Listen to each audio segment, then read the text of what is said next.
हार की जीत। माँ को अपने बेटे, साहूकार को अपने देनदार और किसान को अपने लहलहाते खेत देखकर जो आनंद आता है, वही आनंद बाबा भारती को अपना घोड़ा देखकर आता था। भगवत भजन से जो समय बचता वह घोड़े को अर्पण हो जाता। वह घोड़ा बड़ा सुंदर था, वह बड़ा बलवान था। उसके जोड़ का घोड़ा सारे इलाके में न था। बाबा भारती उसे सुल्तान कहकर पुकारते, अपने हाथ से खरहरा करते, खुद दाना खिलाते और देख देख कर प्रसन्न होते थे। ऐसे लगन, ऐसे प्यार, ऐसे स्नेह से कोई सच्चा प्रेमी अपने प्यार को भी न चाहता होगा। उन्होंने अपना सब कुछ छोड़ दिया था, रुपया, माल, असबाब, जमीन, यहाँ तक कि उन्हें नागरिक जीवन से भी घृणा थी। अब गांव से बाहर एक छोटे से मंदिर में रहते और भगवान का भजन करते थे, परंतु सुल्तान के बिछुड़ने की वेदना उनके लिए असहाय थी। मैं इसके बिना नहीं रह सकूंगा। उन्हें ऐसी भ्रांति सी हो गई थी, वे उसकी चाल पर लट्टू थे। कहते ऐसे चलता है जैसे मोर घनघटा को देखकर नाच रहा हो। गांवों के लोग इस प्रेम को देखकर चकित थे, कभी कभी कनखियों से इशारे भी करते थे, परंतु बाबा भारती को इसकी परवाह न थी। जब तक संध्या समय सुल्तान पर चढ़कर 8-10 मील का चक्कर न लगा लेते, उन्हें चैन न आता। खड़क सिंह उस इलाके का प्रसिद्ध डाकू था। लोग उसका नाम सुनकर कांपते थे। होते होते सुल्तान की कीर्ति उसके कानों तक भी पहुंची। उसका हृदय उसे देखने के लिए अधीर हो उठा। वह एक दिन दोपहर के समय बाबा भारती के पास पहुंचा और नमस्कार करके बैठ। बाबा भारती ने पूछा, खड़क सिंह क्या हाल है? खड़क सिंह ने सिर झुकाकर उत्तर दिया, आपकी दया है। कहो इधर कैसे आ गए? सुल्तान की चाह खींच लाई।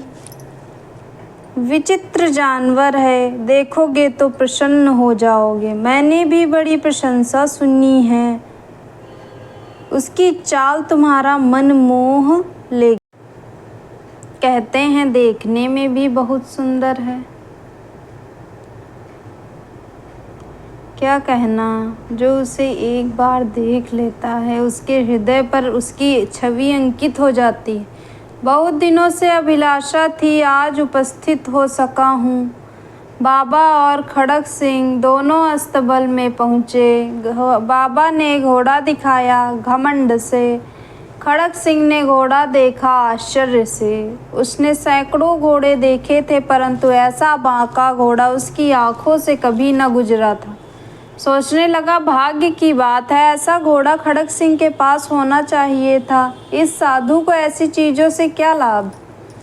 कुछ देर तक आश्चर्य से चुपचाप खड़ा रहा। इसके पश्चात हृदय में हलचल होने लगी। बालकों की सी अधीरता से बोला, परंतु बाबा जी इसकी चाल न देखी तो क्या? बाबा जी भी मनुष्य ही थे। अपनी वस्तु की प्रशंसा दूसरे के मुख से सुनने के लिए उनका हृदय अधीर हो गया। घोड़े को खोलकर बाहर लाए और उसकी पीठ पर हाथ फेरने लगे। एकाएक उचक कर सवार हो गए। घोड़ा वायु वेग से उड़ने लगा। उसकी चाल देखकर, उसकी गति देखकर खड़क सिंह के हृदय पर सांप लौट गया। वह डाकू था और जो वस्तु से पसंद आ जाए उस पर अपना अधिकार समझता था। उसके पास बाहुबल था और आदमी भी। जाते जाते उसने कहा, बाबा जी मैं यह घोड़ा आपके पास ना रहने दूंगा। बाबा भारती डर गए। अब उन्हें रात को नींद न आती थी। सारी रात अस्तबल की रखवाली में कटने लगी। प्रतिक्षण खड़क सिंह का भय लगा रहता, परंतु कई मास बीत गया और वह न आया। यहाँ तक कि बाबा भारती कुछ लापरवाह हो गए और इस भय को स्वप्न के भय की नाई मिथ्या समझने लगे। संध्या का समय था। बाबा भारती सुल्तान की पीठ पर सवार होकर घूमने जा रहे थे। इस समय उनकी आंखों में चमक थी, मुख पर प्रशंसा। कभी घोड़े के शरीर को देखते, कभी उसके रंग को, और मन में फूले न समाते थे। सहसा एक ओर से आवाज आई, ओ बाबा इस कंगले की सुनते जाना। आवाज में करुणा थी। बाबा ने घोड़े को रोक लिया। देखा एक अपाहिज वृक्ष की छाया में पड़ा कराह रहा है। बोले, क्यों, तुम्हें क्या कष्ट है? अपाहिज ने हाथ जोड़कर कहा, बाबा मैं दुखियारा हूँ, मुझ पर दया करो। रामावाला यहाँ से 3 मील है, मुझे वहाँ जाना है। घोड़े पर चढ़ा लो, परमात्मा भला करेगा। वहाँ तुम्हारा कौन है? दुर्गा दत्त वैद्य का नाम आपने सुना होगा। मैं उनका सौतेला भाई हूँ। बाबा भारती ने घोड़े से उतरकर अपाहिज को घोड़े पर सवार किया और स्वयं उसकी लगाम पकड़कर धीरे धीरे चलने लगे। सहसा उन्हें एक झटका सा लगा और लगाम हाथ से छूट गई। उनके आश्चर्य का ठिकाना न रहा जब उन्होंने देखा कि अपाहिज घोड़े की पीठ पर तन कर बैठा और घोड़े को दौड़ाए लिए जा रहा है। उनके मुख से भय, विस्मय और निराशा से मिली हुई चीख निकल गई। वह अपाहिज डाकू खड़क सिंह था। बाबा भारती कुछ देर तक चुप रहे और कुछ समय पश्चात कुछ निश्चय करके पूरे बल से चिल्लाकर बोले, जरा ठहर जाओ। खड़क सिंह ने यह आवाज़ सुनकर घोड़ा रोक लिया और उसकी गर्दन पर प्यार से हाथ फेरते हुए कहा, बाबा जी, यह घोड़ा अब न दूंगा। परंतु एक बात सुनते जाओ। खड़क सिंह ठहर गया। बाबा भारती ने निकट जाकर उसकी ओर ऐसी आंखों से देखा जैसे बकरा कसाई की ओर देखता है और कहा, यह घोड़ा तुम्हारा हो चुका है।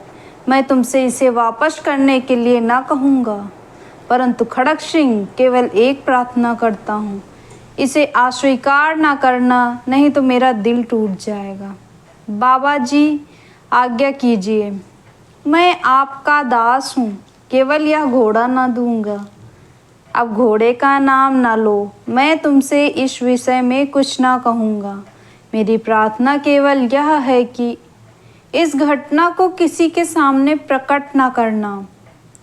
खड़क सिंह का मुंह आश्चर्य से खुला रह गया। उसका विचार था कि उसे घोड़े को लेकर यहाँ से भागना पड़ेगा, परंतु बाबा भारती ने स्वयं उसे कहा कि इस घटना को किसी के सामने प्रकट न करना, इससे क्या प्रयोजन सिद्ध हो सकता है। खड़क सिंह ने बहुत सोचा, बहुत सिर मारा, परंतु कुछ समझ न सका। हार कर उसने अपनी आंखें बाबा भारती के मुख पर गड़ा दी और पूछा, बाबा जी, इसमें आपको क्या डर है? सुनकर बाबा भारती ने उत्तर दिया, लोगों को यदि इस घटना का पता लग गया तो वो किसी गरीब पर विश्वास न करेंगे। और यह कहते कहते उन्होंने सुल्तान की ओर से इस तरह मुंह मोड़ लिया जैसे उनका उससे कोई संबंध ही ना रहा हो। बाबा भारती चले गए, परंतु उनके शब्द खड़क सिंह के कानों में उसी प्रकार गूंज रहे थे। सोचता था, कैसे ऊंचे विचार हैं, कैसा पवित्र भाव है। उन्हें इस घोड़े से प्रेम था। इसे देखकर उनका मुख फूल की नाई खिल जाता था। कहते थे, इसके बिना मैं रह ना सकूंगा। इसकी रखवाली में वे कई रात सोए नहीं, भजन भक्ति ना कर रखवाली के मुख पर दुख की रेखा तक दिखाई ना पड़ती थी। उन्हें केवल यह ख्याल था कि कहीं लोग गरीबों पर विश्वास करना ना छोड़ दे। उन्होंने अपनी निज की हानि और मनुष्यत्व की हानि पर न्यौछावर कर दिया। ऐसा मनुष्य मनुष्य नहीं, देवता है। रात्रि के अंधकार में खड़क सिंह बाबा भारती के मंदिर पहुंचा। चारों ओर सन्नाटा था। आकाश पर तारे टिमटिमा रहे थे। थोड़ी दूर पर गांवों के कुत्ते भौंक रहे थे। मंदिर के अंदर कोई शब्द सुनाई न देता था। खड़क सिंह सुल्तान की बाग पकड़े हुए था। वह धीरे धीरे अस्तबल के फाटक पर पहुंचा। फाटक किसी वियोगी की आंखों की तरह चौपाट खुला था। किसी समय वहां बाबा भारती स्वयं लाठी लेकर पहरा देते थे, परंतु आज उन्हें किसी चोरी, किसी डाके का भय न था। हानि ने उन्हें हानि की तरफ से बेपरवाह कर दिया था। खड़क सिंह ने आगे बढ़कर सुल्तान को उसके स्थान पर बांध दिया और बाहर निकलकर सावधानी से फाटक बंद कर दिया। इस समय उनकी आंखों में नेकी के आंसू थे। अंधकार में रात्रि ने तीसरा पहर समाप्त किया और चौथा पहर आरंभ होते ही बाबा भारती ने अपनी कुटिया से बाहर निकल ठंडे जल से स्नान किया। उसके पश्चात इस प्रकार जैसे कोई स्वप्न में चल रहा हो, उनके पांव अस्तबल की ओर मुड़े, परंतु फाटक पर पहुंचकर उनको अपनी भूल प्रतीत हुई। साथ ही घोर निराशा के पांवों को मन भर कर भारी बना दिया। वे वहीं रुक गए। घोड़े ने स्वाभाविक मेघा में अपने स्वामी के पांवों की चाप को पहचान लिया और जोर से हिनहिनाया। बाबा भारती दौड़ते हुए अंदर घुसे और अपने घोड़े के गले से लिपट कर इस प्रकार रोने लगे जैसे बिछुड़ा हुआ पिता चिरकाल के पश्चात पुत्र से मिलकर रोता है। बार बार उसकी पीठ पर हाथ फेरते, बार बार उसके मुंह पर थपकियां देते और कहते थे, अब कोई गरीबों की सहायता से मुंह न मोड़ेगा। थोड़ी देर के बाद जब वह अस्तबल के बाहर निकले तो उनकी आंखों में आंसू बह रहे थे। ये आंसू उसकी भूमि पर ठीक उसी जगह गिर रहे थे जहां बाहर निकलने के बाद खड़क सिंह खड़ा रोया था। दोनों के आंसुओं का उसी भूमि की मिट्टी पर परस्पर मिलाप हो गया।